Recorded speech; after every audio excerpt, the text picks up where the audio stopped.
You know the feeling. It's 2 a.m. You are exhausted. But your brain, it's wide awake, replaying a conversation from 2014 or worrying about an email you haven't even received yet. This is the overthinking trap. And here is the scary part.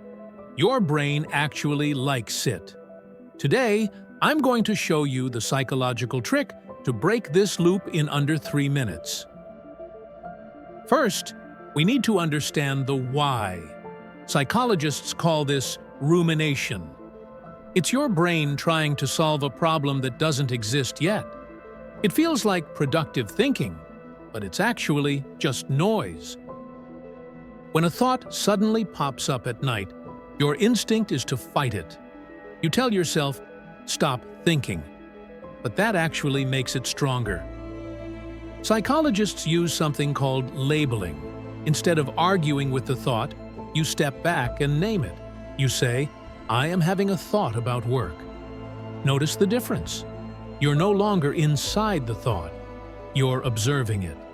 This tiny shift moves activity from the emotional part of your brain to the logical part. You don't need to believe the thought. You don't need to solve it. You just need to label it.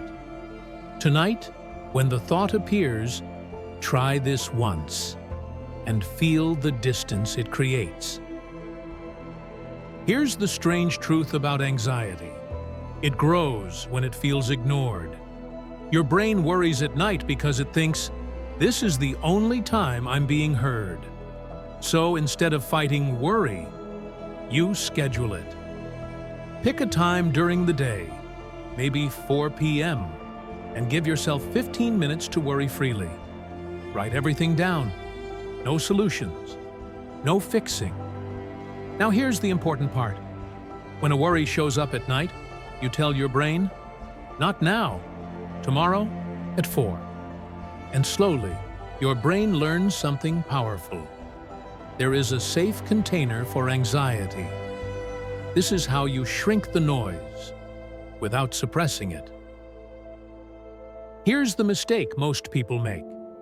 They try to think their way out of overthinking. But anxiety is not a thinking problem. It's a nervous system problem. So instead of more thoughts, we use the body. This technique is called the physiological sigh.